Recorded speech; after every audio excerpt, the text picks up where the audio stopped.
Mas, enfim, sobre a obediência, temos muitos e muitos mais textos que indicam a essencialidade da obediência. Olha Atos 5, versos 29 ao 32, sobre para quem a Ruach HaKodesh, o Espírito Santo, é destinado. É para pessoas que só creem? É para pessoas que só confessam com a boca, mas não querem obedecer? Vamos ver aqui o que fala em Atos 5, a partir do verso 29. Respondendo Pedro e os apóstolos disseram: importa antes obedecer a Elohim do que aos homens. O Elohim de nossos pais ressuscitou a Yeshua, ao qual vós matastes, suspendendo-o no madeiro. Sim, Elohim com a sua destra o elevou a príncipe e salvador, para dar a Israel a techuvá e a remissão dos pecados. Lembrando que techuvá é o arrependimento, né? E nós somos testemunhas dessas coisas. E bem assim, a Ruach HaKodesh, que Elohim deu àqueles que lhe obedecem. Opa, vou repetir de novo. Nós somos testemunhas dessas coisas, e bem assim, a Ruach HaKodesh, o Espírito Santo, que o Criador, que Elohim deu àqueles que lhe obedecem. Aqui não está falando que o Espírito Santo é destinado para aqueles que somente creem. Aqui é falado que a Ruach HaKodesh, o Espírito Santo, é destinado para aqueles que lhe obedecem, para os filhos obedientes, porque a obediência é um sinal se alguém é servo, se alguém é filho, ou se na verdade não é. Inclusive, logo eu vou adentrar aqui na live sobre o que resultou na nossa queda, o que resultou na destituição da glória do Pai, o que resultou na nossa condição atual. Não é o oposto da obediência? Então, como que o oposto da obediência que trouxe tantos males é o que irá nos aproximar do Criador? E está tudo bem continuar nesse estado? Qual que é a lógica, qual que é o sentido de uma interpretação, de uma visão como essa? Entende? Tiago 1, verso 22 vai falar: tornai-vos, pois, praticantes da palavra e não somente ouvintes, enganando-vos a vós mesmos. Ou seja, aquele que é apenas ouvinte da palavra, que acha que faz sentido, que acha maneiro, que acha legal, mas não se dispõe a mudar de vida, ele apenas está se enganando, não vale de nada, é inútil, é vão, não irá salvar a pessoa, muito pelo contrário, a pessoa irá para o mesmo destino que antes estava traçado. Não adianta apenas você simpatizar, você apenas gostar, você apenas concordar. O que mais adianta, o que mais vale é você ser um praticante da palavra, um praticante do evangelho. Ouvir, confessar, crer, mas ser, acima de tudo, um praticante da palavra.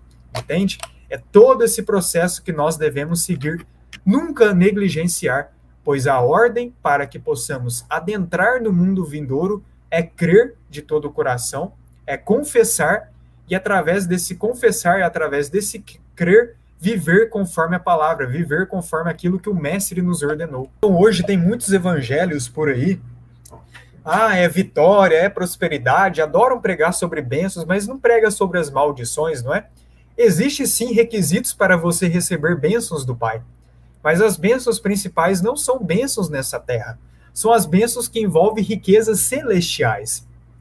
Porém, se você não se submeter à vontade do Pai, se você não praticar aquilo que Ele quer para a sua vida, de que adianta você querer bênçãos? Você não receberá bênçãos, você receberá maldição, você receberá o juízo que o Pai tem traçado para todos aqueles que não se arrependerem. Romanos, vou continuar aqui, meus irmãos. Romanos 1, a partir do verso 3, está escrito o seguinte: a respeito do seu filho, que nasceu em carne da semente da casa de Davi, uma referência ao Messias, né?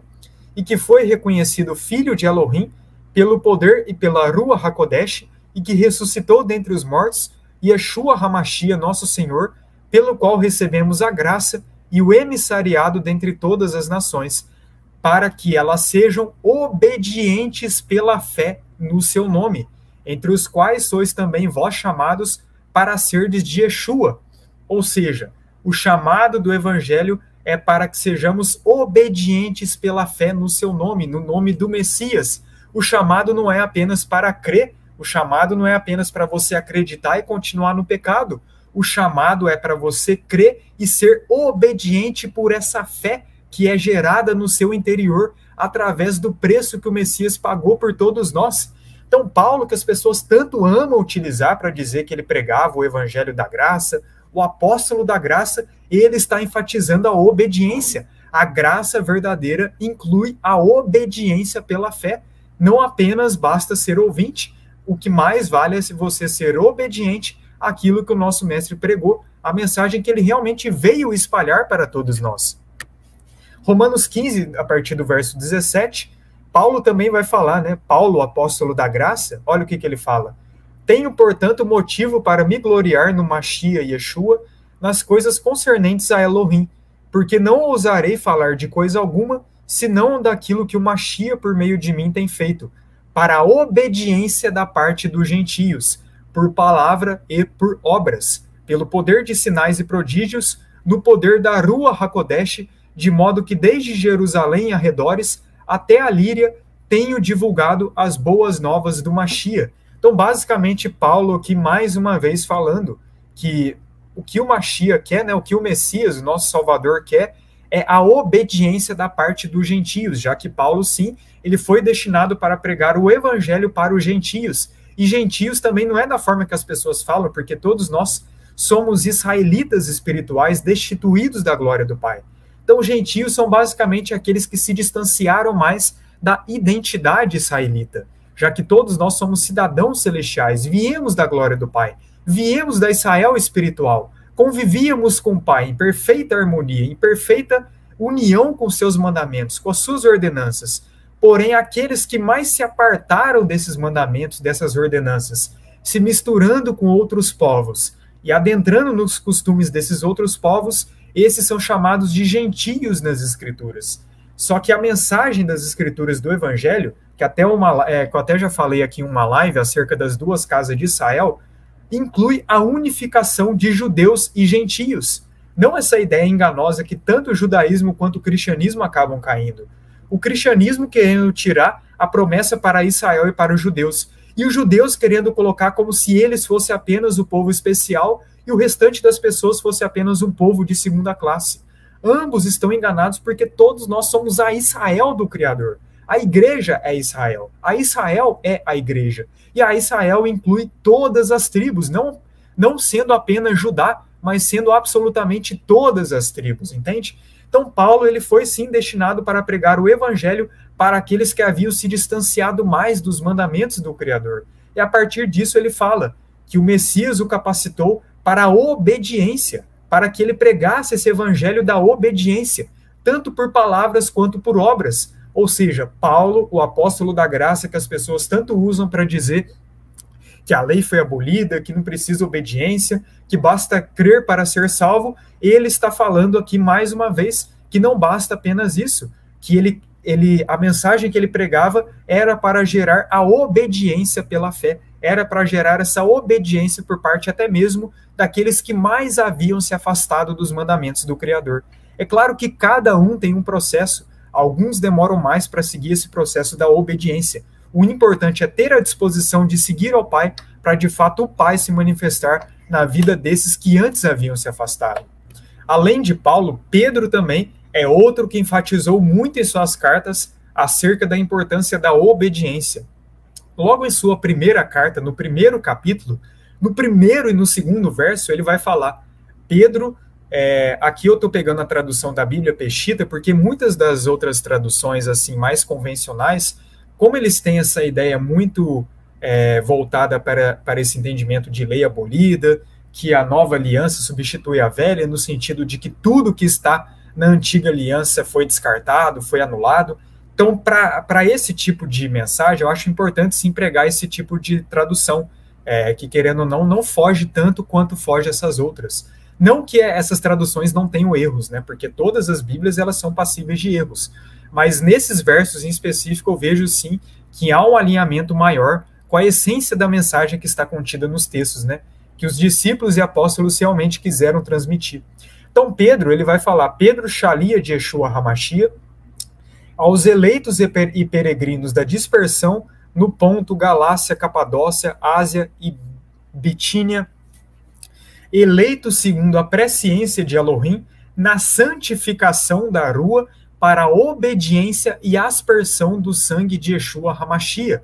Graça e shalom vos sejam multiplicados. Então, basicamente, Pedro está falando aqui que eleitos são segundo a presciência do Criador, eleitos para a santificação no Espírito e para a obediência através do sangue do Messias.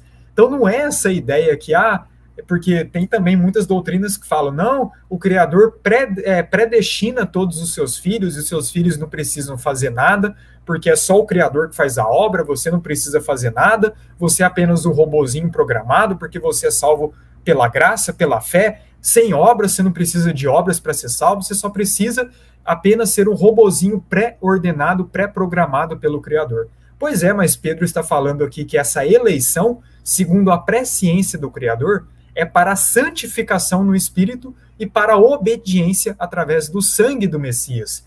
O mesmo Pedro, que a partir do verso 14 desse mesmo capítulo, ele vai falar, como filhos da obediência, não vos amoldeis as paixões que tinhas anteriormente na vossa ignorância. Pelo contrário, segundo é santo aquele que vos chamou, tornai-vos santos também vós mesmos em todo o vosso procedimento, porque está escrito, sede santos porque eu sou santo.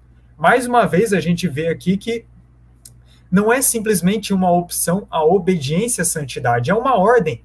Sede santos porque eu sou santo. Se vocês de fato são meus filhos, vocês precisam ser obedientes. Vocês precisam buscar a santificação, porque eu sou santo e eu exijo isso sim de meus filhos.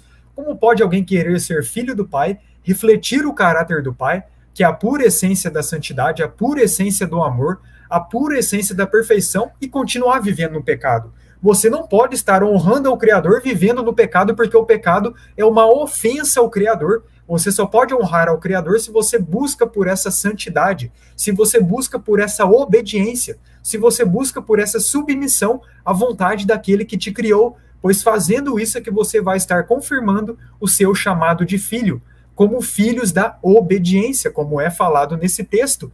Todos aqueles que são filhos obedecem ao seu Senhor, obedecem à sua palavra. É só a gente pegar os exemplos aqui nessa terra. Nós não costumamos a ter muito cuidado para obedecer aos nossos pais. É claro que nossos pais eles podem ser passivos de erros e tudo mais, porém é um mandamento, né, para a gente obedecer aos nossos pais, principalmente quando se está debaixo do jugo deles, né? Aí sim que tem que realmente obedecer, submeter a seus pais. Então, se a obediência aos seus pais ela é um dever para todos os filhos, imagina só a obediência ao Criador, que é perfeito, que é puro, que sabe qual é o melhor para nossas vidas. Ela também é um dever, ela não é apenas uma opção. E se você, vamos supor, se você desobedece a seu pai e você sente aquela culpa depois por desobedecer a seu pai, imagina só desobedecer a seu Pai Celestial, imagina só o sentimento que isso pode gerar em você, as consequências que isso pode gerar em você. Entende a gravidade disso tudo e como que nós todos devemos buscar a santidade, aumentar a obediência ao Criador, porque é isso que indica que de fato nós somos filhos. Assim como todo escravo, ele vai se submeter ao seu senhor, ele simplesmente vai se entregar totalmente ao seu senhor, como havia muito no passado. Então assim nós devemos ser para o Criador, e entendendo que o nosso Criador é perfeito e que nele não há erros. E ele deu toda essa autoridade ao Filho, ao Messias. E quando nos submetemos ao Messias, nós nos submetemos automaticamente ao nosso Pai, já que o próprio Filho se submete à vontade do Pai. Na continuação do primeiro capítulo da carta de Pedro, no verso 22, ele vai falar: já que tendes purificado as suas almas na obediência à verdade, que leva ao amor fraternal não fingido, de coração amai-vos ardentemente uns aos outros, tendo renascido, não de semente corruptível, mas de incorruptível pela palavra de Elohim, o qual vive e permanece. Basicamente, aqui é outro texto que fala muito claramente que a purificação das almas está diretamente ligado à obediência na verdade. E essa obediência na verdade é o que leva ao verdadeiro amor. Entende? Muitas pessoas elas querem receber as bênçãos do Criador, mas não querem se submeter à vontade dele. Muitos dizem que amam ao Pai, mas não obedecem à sua palavra.